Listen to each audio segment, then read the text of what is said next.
O senhor vai trabalhar no Congresso, no eventual governo, para manter essa equação, que segundo o atual governo resulta em ganhos expressivos em valor real para o salário mínimo, ou imagina algum outro modo de reajustar o salário mínimo?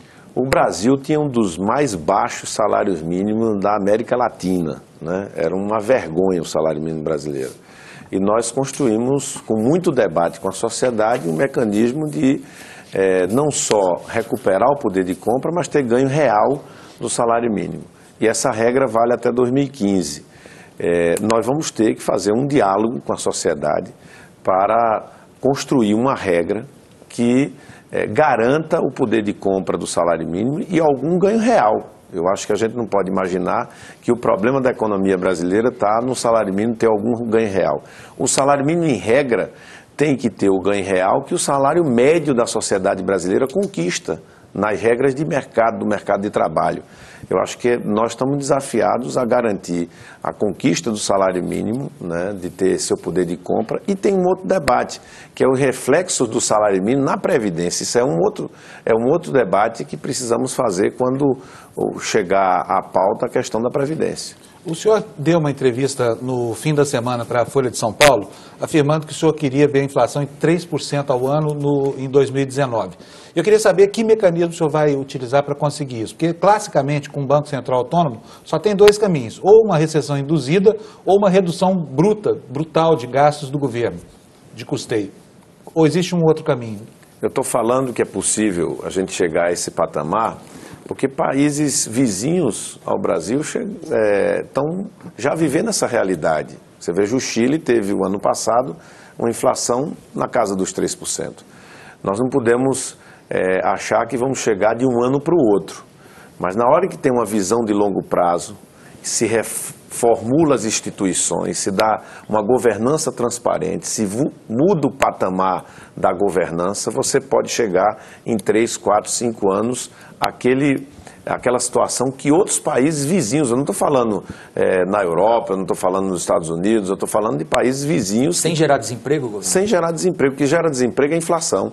A inflação batendo na porta, essa é que pode gerar o desemprego, essa é que pode destruir as empresas brasileiras, o sonho de tantos trabalhadores brasileiros que hoje estão endividados e precisam do trabalho para pagar suas contas. Governador, a gente nota nas pesquisas, agora essa última pesquisa deu um alento maior aos candidatos da oposição, o Aécio cresceu de 17 para 22, o senhor foi de 9 e pouco para 12%, mas até então a descrença da população na política ficava muito clara. E ainda continua, segundo essa última pesquisa também, embora os oposicionistas tenham melhorado sua posição. Cerca de 2/3 dos eleitores brasileiros continuam querendo mudança, mas eles querem mudança, mas não há uma concentração de votos nem aqui nem ali. Eles continuam rejeitando a política. Existe uma rejeição óbvia à política e ao modo de fazer política no Brasil. Isso ficou muito claro a partir das manifestações de junho e continua aí. O senhor tem falado, e a Marina também, numa maneira nova de fazer política. Eu queria saber o que é isso. O senhor, como governador de Pernambuco, o senhor experimentou isso? Não. Eu acho que a política, como tudo na vida, ela tem que ir se renovando, né? Fazer televisão hoje não é feito se fazia televisão há 5, 10 anos atrás. Nós precisamos compreender que também o novo não nasce do nada, o novo nasce do que já existe.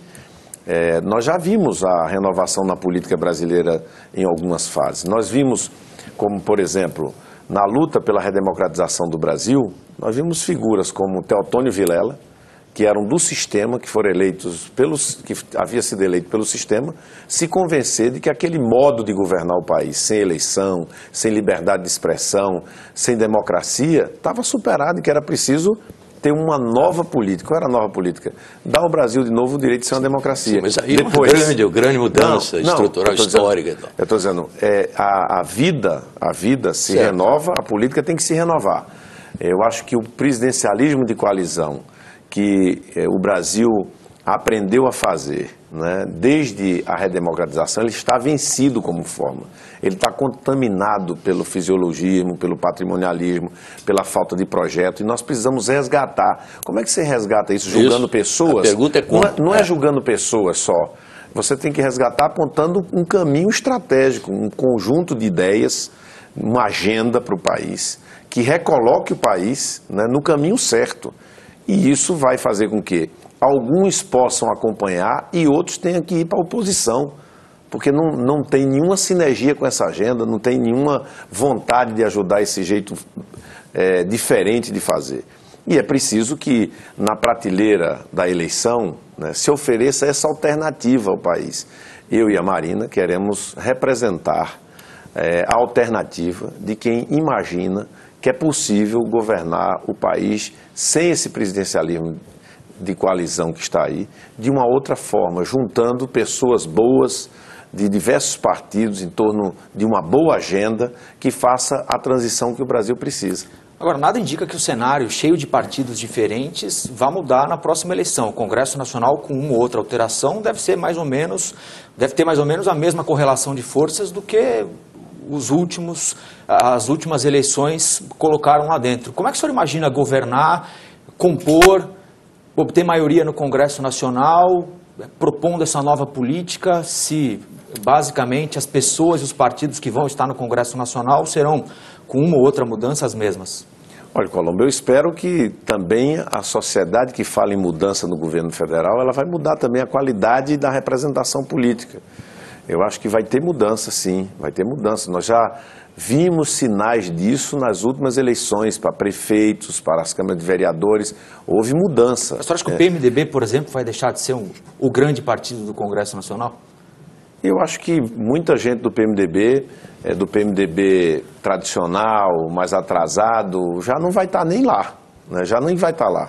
Eu acho que a gente vai ter alguma mudança para melhor e nós precisamos experimentar. Né? O senhor, por acaso, está se referindo ao senador José Sarney, não? Por causa da... Pode ser, porque ele não vai estar lá nem candidato. O senhor já mandou o Sarney para a oposição. Eu já me referi a essa questão lá no Maranhão, deixei muito claro diante da oposição do Maranhão, que eu não estou apoiando a oposição do Maranhão hoje. Nós apoiamos a oposição do Maranhão desde sempre, né? E me mantive solidário politicamente ao conjunto que faz a oposição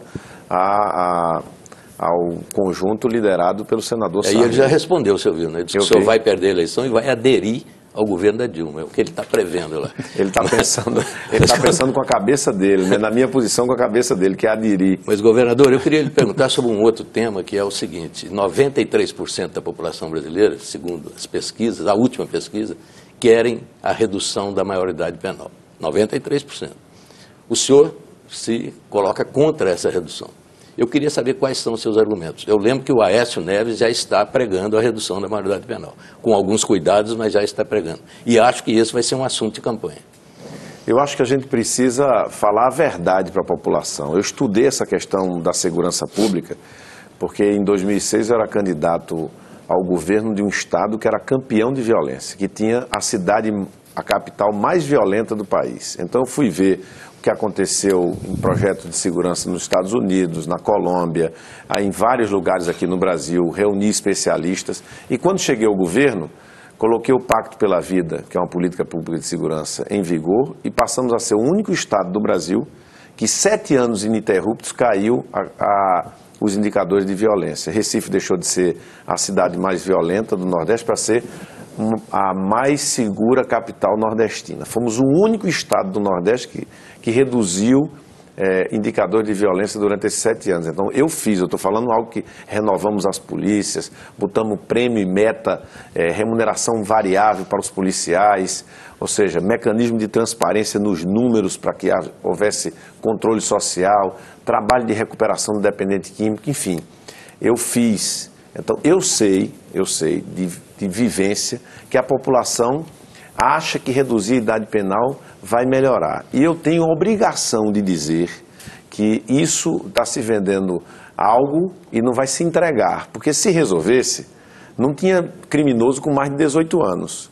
A gente vai ter, reduz para 16, se a gente não cuidar das crianças para ter escola, se a gente não cuidar dos que estão em conflito na lei, porque são filhos de uma família muitas vezes destruída pelo alcoolismo, pelo desemprego, pela droga, e que são poucos, que os juízes às vezes querem fazer uma liberdade assistida, mas não tem um sistema na prefeitura para acompanhar essa criança, são muito poucos. Se a gente não focar para resolver, não vai ser uma lei que resolve, senão seria muito fácil. Baixa uma lei que é proibido matar e está resolvido. As coisas não são assim. É muito mais complexo, precisa de trabalho, de sinergia. Eu acho que a questão da redução da idade penal tem que ser trocada por a seguinte discussão. Criança, adolescente, que comete de forma continuada crime de assalto, violência física, eles precisam aumentar o tempo de internamento deles. Aumentar o tempo de internamento. E não você dizer que vai reduzir a idade penal, porque isso é um slogan para tempo de eleição, mas na prática não funciona.